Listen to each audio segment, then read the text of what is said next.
ಸರ್ಕಾರ ಯಾವುದೇ ಕ್ರಮನ ಘೋಷಿಸೋ ಮೊದಲು ಯೋಚಿಸಬೇಕು.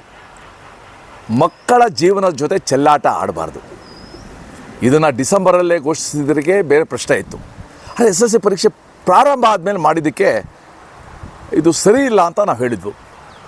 ಇವತ್ತು ಭಾಳ ದುರದೃಷ್ಟಕರ ಸಂಗತಿ, ಸರ್ಕಾರದ ಆ ಘೋಷಣೆನ ನೆಚ್ಕೊಂಡು ನಮ್ಮ ಮಕ್ಕಳು ತೃತೀಯ ಭಾಷೆನ ಗಂಭೀರವಾಗಿ ತೊಗೊಳ್ಳಿಲ್ಲ.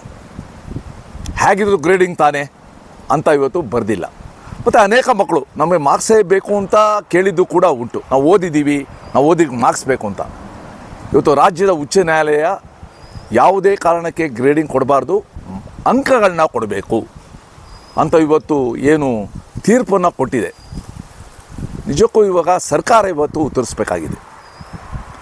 ಆ ಮಕ್ಕಳ ಪಾಡೇನು, ಇವ್ರದೇ ಆದ ಒಂದು ಧೋರಣೆಯಲ್ಲಿ ಒಂದು ಘೋಷಣೆ ಮಾಡಿ ಆ ಮಕ್ಕಳ ಪರಿಶ್ರಮಕ್ಕೆ ಇವತ್ತು ಬೆಲೆ ಸಿಗದಂಗಾಗಿದೆ. ಸೊ ನನಗನ್ಸುತ್ತೆ ಸರ್ಕಾರ ಮಕ್ಕಳ ಜೊತೆ ಚೆಲ್ಲಾಟ ಆಡಿದೆ. ಮತ್ತು ಶಿಕ್ಷಣ ಅನ್ನೋದು ಒಂದು ಗಂಭೀರವಾದ ವಿಚಾರ. ಒಂದು ಮಕ್ಕಳ ಬಗ್ಗೆ, ಮಕ್ಕಳ ಒಂದು ಕಲಿಕೆ ಬಗ್ಗೆ ಅದನ್ನು ಭಾಳ ಹಗುರವಾಗಿ ತೊಗೊಂಡು ಕೇವಲ ಒತ್ತಡಕ್ಕೋಸ್ಕರ ನಾವು ಘೋಷಣೆ ಮಾಡ್ತೀವಿ ಅಂದಾಗ ಈ ಮಕ್ಕಳು, ಲಕ್ಷಾಂತರ ಮಕ್ಕಳ ಜೊತೆ ಇವತ್ತು ಇವರು ಭಾಳ ಹಗುರವಾಗಿ ನಡ್ಕೊಂಡಿದೆ.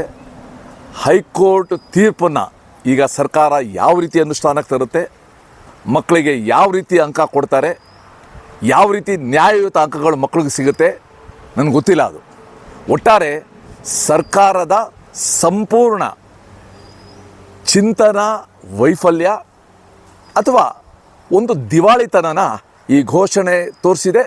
ಮತ್ತು ಇವತ್ತು ಹೈಕೋರ್ಟ್ ಏನು ನಿರ್ದೇಶನ ಕೊಟ್ಟಿದೆ ಅದಕ್ಕೆ ಸರ್ಕಾರ ಇವತ್ತು ಉತ್ತರ ಕೊಡಬೇಕಾಗಿದೆ. ಮಕ್ಕಳ ಭವಿಷ್ಯನ ತಾನು ಹ್ಯಾಕೆ ಕಾಪಾಡ್ತೀನಿ ಅನ್ನೋದ್ರ ಬಗ್ಗೆ ಇವತ್ತು ಸರ್ಕಾರ ಇವತ್ತು ಭರವಸೆ ಕೊಡಬೇಕಾಗಿದೆ.